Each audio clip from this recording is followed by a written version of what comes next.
Turkey declares a 3-month-long state of emergency. What will it mean for a country on edge after a major coup attempt?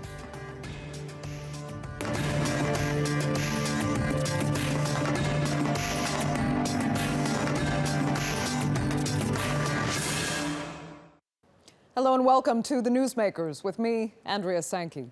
Turkish President Recep Tayyip Erdogan made good on his promise to announce a major decision following the first National Security Council meeting since the July 15th coup attempt. On Wednesday, he declared a state of emergency to last 3 months. It's the first time the measure has ever been enforced nationwide. Now, in a speech to the public, he said the rule of law and fundamental freedoms will be upheld. He added that it will not impact the daily lives of citizens. On today's special edition of the Newsmakers, we ask, what does a state of emergency mean for Turkey?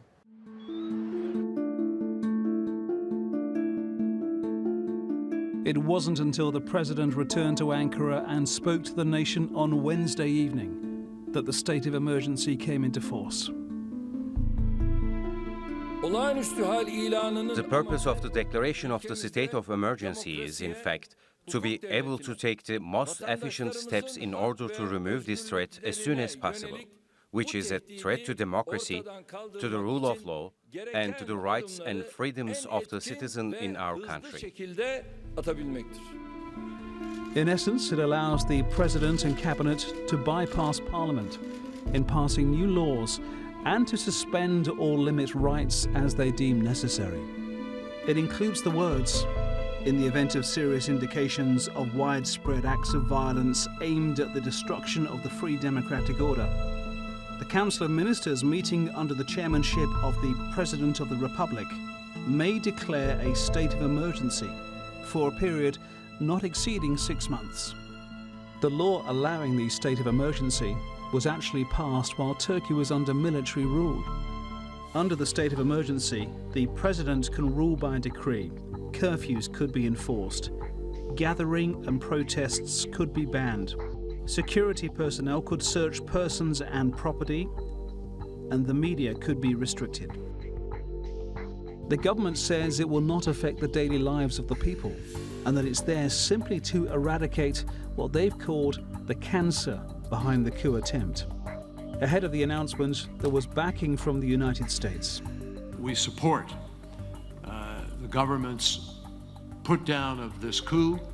We condemn this coup, and we are clear about our desire to see democracy sustained and flourish.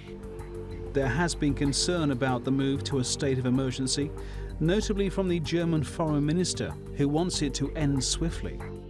The state should only take action where there is proof of involvement in criminal actions and not merely on the basis of suspected political leanings. But France has been under a state of emergency since the attacks in Paris last November, and that has just been extended, while the United States has quietly been in a perpetual state of emergency since 9/11, initiated by President Bush and extended by President Obama more than 6 times. Most recently last month. President Erdogan was clear in his views on the existing political structure in Turkey. We never compromise on democracy, and we will not compromise. They say a week is a long time in politics. Compared to 7 days ago, Turkey is a markedly different country. For now. Well, joining me now from Aden in Lebanon to discuss the state of emergency is Jana Jabbour. She's a research associate at the Paris Institute of Political Studies, also known as Sciences Po in Paris. And with me here in the studio is Gulnur Aybet. She is the director of the Center for Security Studies at Bahçeşehir University. Thanks both so much for joining us here. Gulnur, let me start with you. Can you tell us what a state of emergency will entail in this country? Yeah, I mean, what we have to go by for the moment is what the president declared in the speech last night. And we have had state of emergencies here before, but they were confined to certain regions where there was terrorism activities, particularly in the southeast. And that was quite different because it was largely a military, heavy military presence, with heavy police presence, with curfews. I think he made it very clear last night this one's going to be quite different from that people are going to be able to go about their business. There won't be a heavy military or policing presence. But it seemed to me that the priority the government have with the state of emergency is the swiftness of dealing with the threat behind the coup, and therefore the ability to pass legislation very rapidly, particularly in terms of regulations and the bureaucracy. I think that is the priority for the time being. But you're absolutely right, because within the Constitution, under the state of emergency, there are lots of other powers that automatically pass on to the Ministerial Council and the Presidency. It seems for now that they will not be used for the time being. I think for the time being, the priority, like I said, is the swiftness of legislation. Okay, Jana, there are always fears that a state of emergency anywhere on the planet can be abused by lawmakers. Do you think those fears are legitimate? In fact, I think we do need to get out of what I would call Turkish exceptionalism and Middle Eastern exceptionalism, in the sense that we need to get out of the state of mind which considers that when Turkey or any other Muslim country takes a certain controversial decision, then that is extraordinary, this is exceptional, whereas when the same decision is taken by a Western government, this is completely considered as okay and as ordinary. And I think here we need to draw a parallel between the state of emergency in France and the state of emergency decided by President Erdogan yesterday. In France last year, following the November attacks, terrorist attacks, President Hollande decided to impose a state of emergency because he considered that the French state and the French nation was under attack and under threat. And similarly today, the Turkish government considers that the Turkish nation is being targeted and that the security of the Turkish people is under threat. Therefore, he took this decision to impose a state of emergency. Now, that being said, I think that any state of emergency, whether in Europe or in the United States or in Turkey, might lead to a certain abuse of power, to a certain concentration of power, and might pave the way for democratic backsliding. This is the danger today in Turkey, just as it is the danger in France or elsewhere in the world. And I think that today, more than ever before, the Turkish government and the ruling party, the AKP, should demonstrate to the whole world their democratic consciousness, their democratic spirit, and their willingness to avoid any sort of democratic backsliding, taking the pretext or under the pretext that the Turkish nation is under threat. Demonstrate that how, Jana? What would you like to see the Turkish government do? Well, the priority should be given today to the way the legal procedure is taking place. I think that the trials, that the mass arrests should actually be considered as a legal procedure and not a political process. Today, more than ever before, the Turkish government must make sure that these trials, that this legal procedure is carried out in a very independent way by an independent judiciary with no or at least limited intervention from the ruling party. Gulnur, let me ask you, as was mentioned in the report we just saw, the U.S. has been under a perpetual state of emergency for years now, and most people don't even know it. So does Turkey, as Jana was alluding to, come under a disproportionate amount of scrutiny for effectively doing the same thing as the United States and as France? Absolutely. I mean, I totally agree with the point of view about Middle Eastern exceptionalism, that, you know, nobody ever says anything about France imposing state of emergency or the United States. But, you know, in this country, I mean, we have to put this in perspective. There was a very bloody, lethal coup attempt to overthrow the government. I mean, there were people who were killed, people dying under tanks, planes bombed the parliament, and this is terribly serious. There was an assassination attempt on the president. And, this is huge, considering the trauma this country's been through in the past few days. I think, a state of emergency is it's just a measure to eradicate the sources behind this. But what would you like to see your government do to assure people that this won't turn into the political purge we've heard about, this won't turn into an abuse of power? With that, it's very important, I think, to keep transparency available and all the channels going with the main opposition political parties with regards to the judicial process of the arrests and the legislation, the SWIFT legislation, as they call it, that's to go through the Council of Ministers with regards to the reshaping of the bureaucracy and perhaps some restructuring in the armed forces, I'm not sure. With that, we have to make sure that although the state of emergency does give extraordinary, far-reaching powers, that, these probably not all of them will be used if not necessary, but also that certain aspects of this process, of course, should be discussed in Parliament.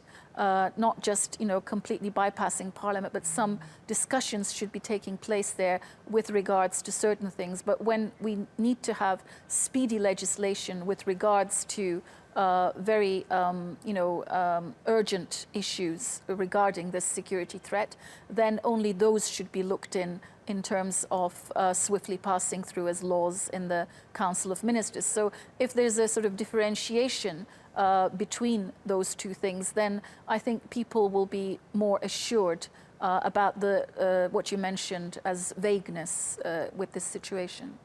Jana, do you have confidence in the Turkish government to reassure the Turkish public and the international community that all human rights will be respected?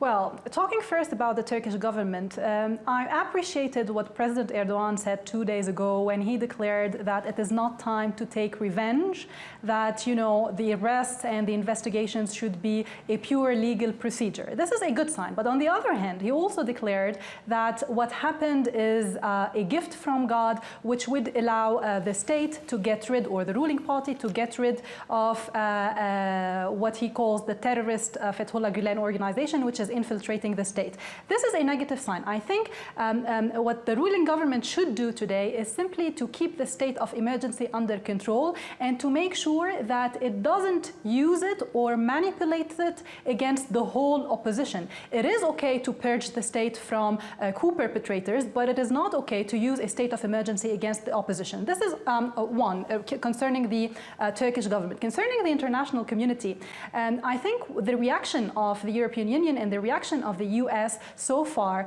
has been relatively considered as a negative reaction by the Turkish government.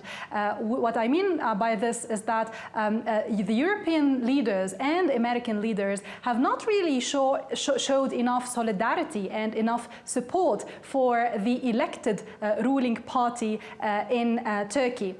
And I think today this reaction of the European leaders might lead to growing Euroscepticism inside the Turkish society. Today, the Turks are deceived, they are disappointed, they are frustrated by this reluctance of European leaders to outwardly and explicitly condemn the coup and provide a strong support to the Turkish government.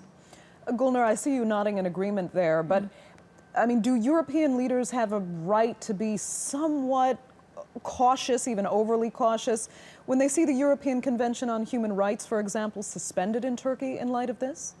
I think there's been a problem with regards to norms, implementation of those norms, and Turkey's unique security challenges to which both the EU and the United States, let's face it, have not been very sympathetic towards. And I agree that there's this lack of empathy, reluctance of full solidarity is having a very negative effect. I mean, before this happened, the EU deal, of course, with the condition about the terror laws and the changes that the EU have been demanding. Again, that came at a time when, terror was at its height in this country. and very little sensitivity to what's actually going on here. Same again with the situation over Syria and continuing US support for the PYD. I mean, all of these really tie into each other and lead to this building up resentment with regards to already a unique security situation here. But now you've had this coup attempt, and it just makes it much worse when you have not just EU-US reactions, but the way the foreign press have been reacting to this as well. It's having terribly negative connotations here in this country. And when the president said that you know, it's a gift from God, I think he was actually referring to the fact that there is an ongoing investigation which has been going on for some time into this movement that is allegedly behind the coup attempt. And it's with the state prosecutor in Ankara. I believe that some of that evidence from that court has been passed on now to the United States for extradition purposes. But it was actually going very slow. And I think it was like a declaration that this actually, you know, makes it easier for us, more swift processes maybe, to deal with this particular case. So I think that's what he was referring to. But so it shouldn't really be understood in the context of lashing out against the opposition. In fact, the opposition have stood in solidarity with the government. All the political parties came together. And this, I think, should be used as a new window of opportunity for conciliation and a new platform of solidarity. We should try not to rock that. Right. So you're saying it was a gift from God, as in it actually validated the fears that had been expressed by the Turkish government before that had largely been and the ongoing legal ignored. Case, which was collecting evidence already. So now there's more evidence. That's probably what he was referring to. We're going to come back to this discussion. First, I'd like to take a look at another report from one of our correspondents, because as we've mentioned in the past week, thousands of people have been arrested with alleged links to the coup attempt. Let's take a look at some of the numbers so far. As of Thursday, more than 60,000 people had been suspended or detained across the country. More than 9,000 people had been detained, the bulk of them from the military, but also police officers, judges and prosecutors, and civilians. Action has also been taken in the government and education sectors. Around 21,700 education ministry staff have been suspended, while at least 21,000 private teachers have had their licences revoked. Over 600 schools have been closed, and more than 1,500 university deans have been asked to resign. 8,000 police have also been removed from office, and around 8,770 Ministry of Interior personnel have also been suspended, while the licences of 24 radio and television stations have been revoked. The state of emergency will make it easier for the government to continue its investigations to root out Gulnists. Prime Minister Binali Yildirim had said, quote, "We will not act with fury and rage, but within the law." Jana, let me ask you first, from an international perspective, do we need to hear more of that language from the government?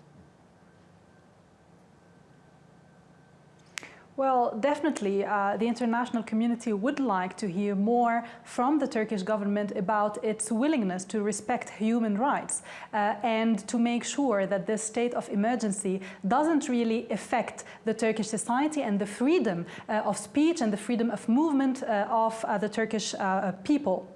And I think that the measures taken so far are a good sign and a bad sign. A good sign in the sense that the majority of the people who are being arrested are people belonging to the army and to the judiciary, knowing that the army and the judiciary are two bodies in which the Fethullah Gulen community is very much infiltrated. Now, this is the good news, but the bad news is that, for example, when you consider that more than 15,000 university professors and deans are being arrested or are being investigated for potential links with the Jamaat, I think this is a worrying sign. I'm talking as a university professor who believes that a democratic and a modern society is one that guarantees the full independence of the education sector and which grants university professors the right to speak their mind freely.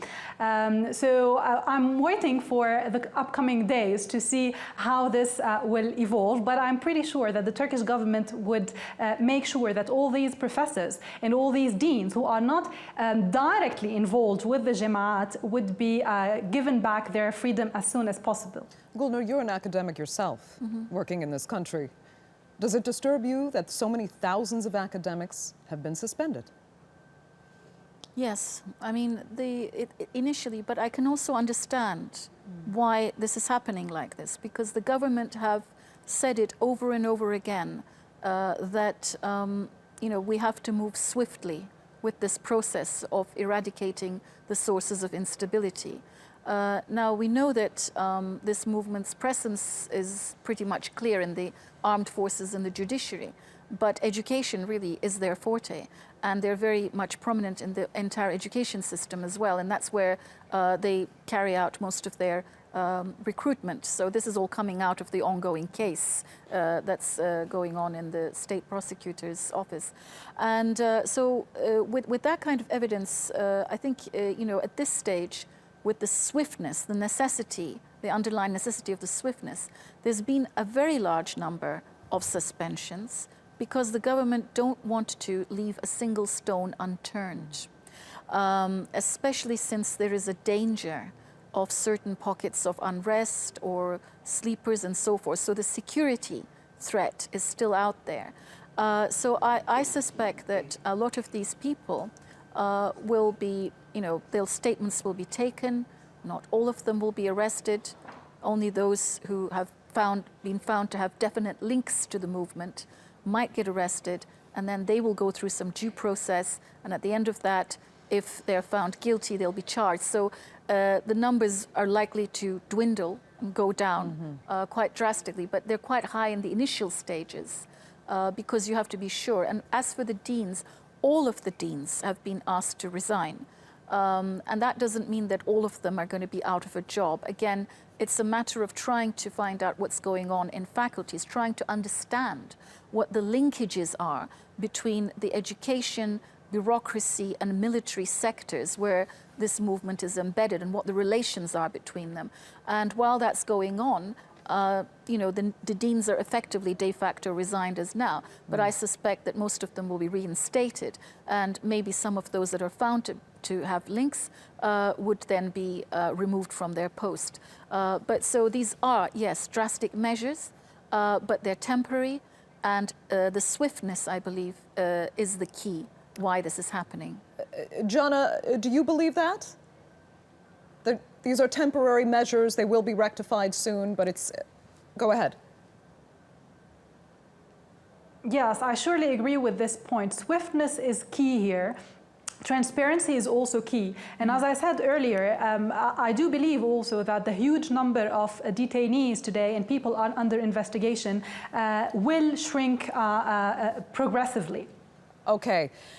Let me finish with this. While it may sound scary and dramatic, might the state of emergency strengthen a general sense of security in Turkey? Because many people have expressed concern that the military is in total disarray and that Turks in general are not safe because of external threats as well. Might the state of emergency help quell those fears? Go ahead, Gulnur. Yes, absolutely. And I think the swiftness, again, I must repeat that, is the key to people feeling more secure as soon as possible. Because it's only the swiftness of that process that will also bring us transparency. At the moment, we're still learning things about that dreadful night that we didn't know. Things are still, not clear, let alone to the public, but also to the investigators. We're still receiving footage from cameras that weren't seen before, and we'll probably know more about it in the coming days. So that is also going to contribute to the transparency of this case. Okay. Jana, final words? Yeah, I think Turks have been calling for a strong state and for a strong president for some time now, especially looking at what's happening in the neighborhood of Turkey, whether in Syria or in Iraq or elsewhere. They are fearing for their state, they are fearing for their security, and probably they would welcome more security measures today in Turkey, and they would welcome a stronger executive. Okay. Jana, Jabbour, Joining us there from Lebanon, thank you so much for sharing your insight. And of course, Gulnur Aybet here with me in the studio. Thanks both so much for joining us on the Newsmakers. You've been watching this edition of the Newsmakers with me, Andrea Sankey. Thanks for watching. Goodbye.